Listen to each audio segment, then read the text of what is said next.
ನಮ್ಮೆಲ್ಲರನ್ನ ಉದ್ದೇಶಿಸಿ ದೇಶದ ಹೆಮ್ಮೆಯ ಗೃಹ ಸಚಿವರು ಕಾಶ್ಮೀರದಲ್ಲಿ ಆರ್ಟಿಕಲ್ 370 ಬುಡ ಸಮೇತ ಕಿತ್ತಾಕೋದ್ರ ಮೂಲಕ ಇವತ್ತು ಕಾಶ್ಮೀರದಲ್ಲಿ ಶಾಂತಿಯನ್ನ ಮರುಸ್ಥಾಪನೆ ಮಾಡಿರ್ತಕ್ಕಂಥ ನಮ್ಮ ಹೆಮ್ಮೆಯ ಗೃಹ ಸಚಿವರಾಗಿರ್ತಕ್ಕಂಥ ಮಾನ್ಯ ಅಮಿತ್ ಶಾ ಜಿ ಅವರು ತಮ್ಮನ್ನೆಲ್ಲರನ್ನ ಉದ್ದೇಶಿಸಿ ಮಾತನಾಡ್ತಾರೆ.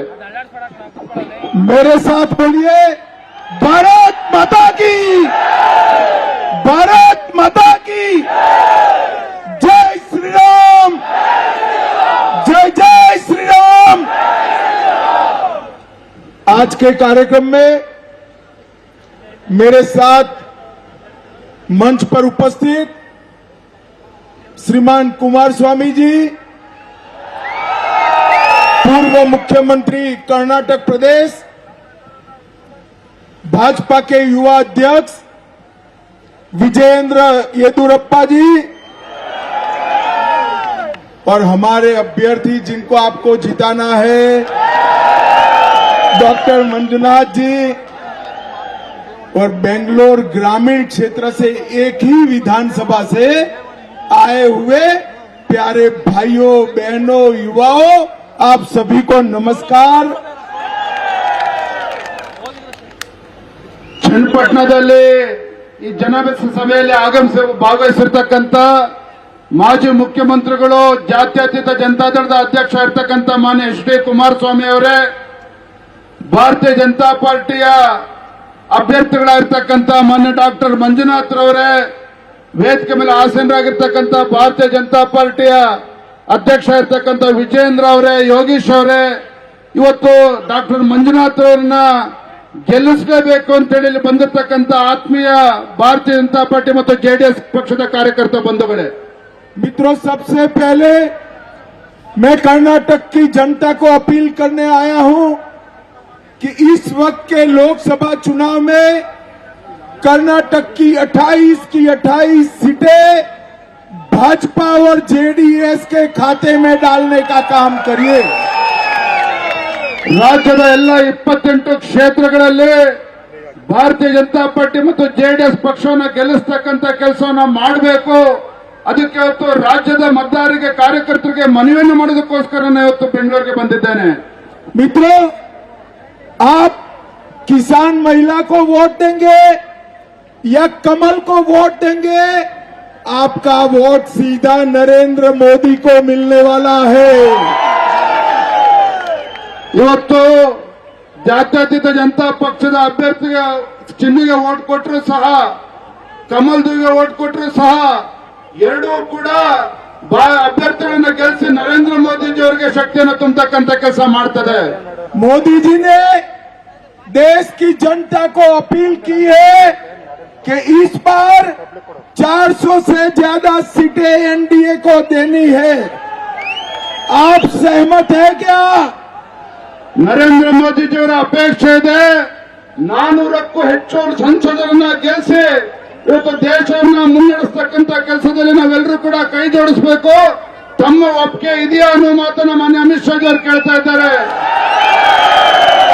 मित्रों, नरेंद्र मोदी जी ने 10 साल में देश को सुरक्षित किया है, हमारे अर्थतंत्र को 11वें नंबर से 5वें नंबर पर लाने का काम किया है। और मैं आज आपको एक मोदी गारंटी बताता हूं, मोदी जी को तीसरी बार प्रधानमंत्री बनाइए, मोदी जी देश के अर्थतंत्र को 3 नंबर का अर्थतंत्र बना देंगे।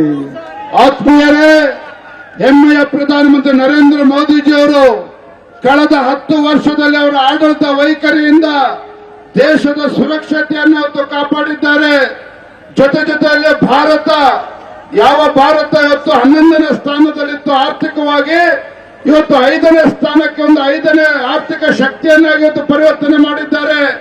ಮುಂದಿನ ಬಾರಿ ಗೆಲ್ಲಿಸೋದ್ರ ಮೂಲಕ 3ನೇ ಒಂದು ಆರ್ಥಿಕ ಶಕ್ತಿಯಾಗಿ ಪರಿವರ್ತನೆ ಮಾಡತಕ್ಕಂಥ ಕೆಲಸ ನರೇಂದ್ರ ಮೋದಿಜಿ ಅವರು ಮಾಡೋರಿದ್ದಾರೆ. मित्रों, एक और बेंगलुरु में धमाके हो रहे हैं और दूसरी ओर अभी मुझे खबर मिली कि कर्नाटक में एसडीपीआई ने कांग्रेस को समर्थन दिया है। अगर ये बात सही है तो कर्नाटक की जनता कांग्रेस की सरकार में सुरक्षित रह सकती है क्या? ಕರ್ನಾಟಕ ರಾಜ್ಯದಲ್ಲಿ ಇವತ್ತು ಎಸ್ಡಿಪಿಐ ಇವತ್ತು ನೋಡ್ತಾರೆ, ಒಂದ್ ಕಡೆ ಬಾಂಬ್ ಬ್ಲಾಸ್ಟ್ ಆಗ್ತಾ ಇದ್ರೆ ಇವತ್ತು ಎಸ್ಡಿಪಿಐ ಅಂತ ಸಂಘಟನೆಗಳು ಇವತ್ತು ಕಾಂಗ್ರೆಸ್ ಪಕ್ಷಕ್ಕೆ ಬೆಂಬಲವನ್ನು ಕೊಡ್ತಾ ಇದ್ದಾರೆ ಅಂತ ಹೇಳಿದ್ರೆ ಕರ್ನಾಟಕ ರಾಜ್ಯದ ಜನತೆ ಇವತ್ತು ಸುರಕ್ಷತೆಯಿಂದ ಇರೋದಕ್ಕೆ ಸಾಧ್ಯನಾ ಅನ್ನೋದನ್ನ ನೀವು ಯೋಚನೆ ಮಾಡಬೇಕಾಗಿದೆ ಇವತ್ತು। मित्रों, पूरा देश मोदी जी के साथ है। आज के रोड शो से मुझे भी विश्वास हो गया है कि कर्नाटक की जनता मोदी जी के साथ है और इस चुनाव में मंजूनाथ जी 5 लाख से ज्यादा वोट से जीत कर आने वाले हैं। ಇಡೀ ದೇಶದಲ್ಲಿ ಜನರು ಇವತ್ತು ನರೇಂದ್ರ ಮೋದಿಜಿಯವರ ಪರವಾಗಿದ್ದಾರೆ।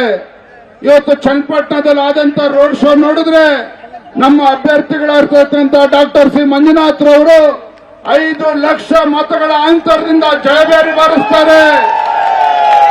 मित्रों, मोदी जी 23 साल से मुख्यमंत्री और प्रधानमंत्री है। मोदी जी पर 1 रुपये का करप्शन का आरोप नहीं लगा है।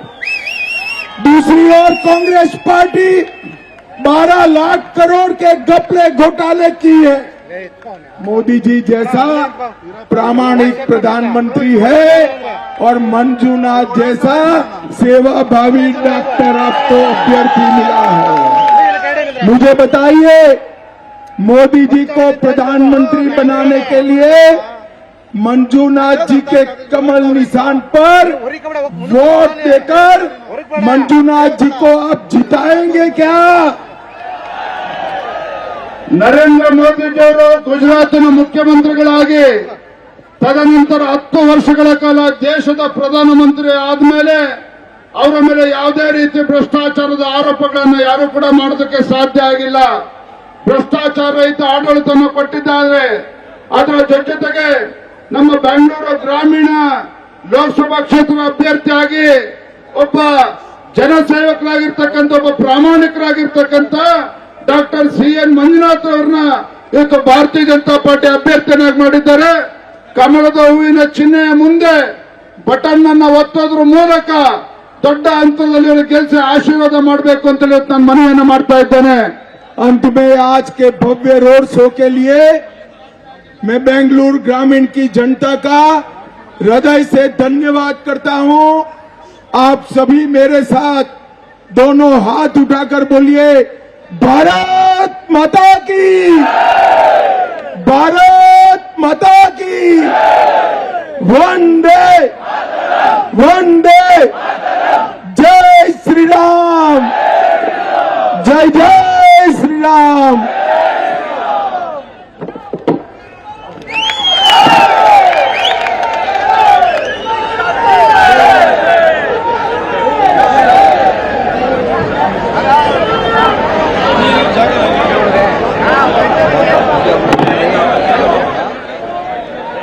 ಈಗ ತಾನೇ ಸಾರ್ವಜನಿಕರನ್ನ ಉದ್ದೇಶಿಸಿ ಅಮಿತ್ ಶಾ ಮಾತನಾಡಿದ್ರು, ಹಾಗೆ ಡಾಕ್ಟರ್ ಮಂಜುನಾಥ್, ಎಚ್.ಡಿ. ಕುಮಾರಸ್ವಾಮಿ ಅವರು ಮಾತನಾಡಿದ್ರು। ಎಲ್ಲರೂ ಸಹ ಹೇಳಿದಷ್ಟೇ, ಈ ಬಾರಿ ಗೆಲುವು ಮೋದಿ ಅವರದೇ, ಮೋದಿ ಅವರು ಮತ್ತೆ ಪ್ರಧಾನಿಯಾಗಿ ಬರ್ತಾರೆ ಅನ್ನುವಂತಹ ಮಾತುಗಳನ್ನ, ಹಾಗೆ ಅಮಿತ್ ಶಾ ಅವರು ಡಾಕ್ಟರ್ ಮಂಜುನಾಥ್ ಅವರ ಪರವಾಗಿ ಮತಯಾಚನೆಯನ್ನ ಮಾಡಿದ್ರು।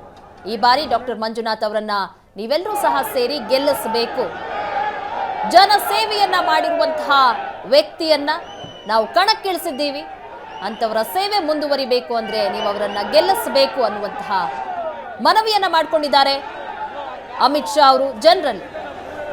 ಈಗ ರೋಡ್ ಶೋ ಅನ್ನ ಮುಗಿಸಿ ಸಾರ್ವಜನಿಕರನ್ನ ಉದ್ದೇಶಿಸಿ ಮಾತನಾಡಿದ ಅಮಿತ್ ಶಾ ಅಲ್ಲಿಂದ ಹೊರಟಿರುವಂತಹ ದೃಶ್ಯಗಳನ್ನು ನೋಡ್ತಾ ಇದ್ದೇವೆ। ಕುಮಾರಸ್ವಾಮಿ ಅವರ ಜೊತೆ ಮಾತನಾಡ್ತಾ ಇದ್ದಾರೆ, ಅಲ್ಲಿಂದ ಈಗ ತಾನೇ ಹೊರಡ್ತಾ ಇರುವಂತಹ ದೃಶ್ಯ। ಇಷ್ಟೊತ್ತು ಸಹ ಚನ್ನಪಟ್ಟಣದಲ್ಲಿ ರೋಡ್ ಶೋನಲ್ಲಿ ಭಾಗಿಯಾಗಿದ್ರು, ಶಕ್ತಿ ಪ್ರದರ್ಶನ ಮಾಡಿದ್ರು।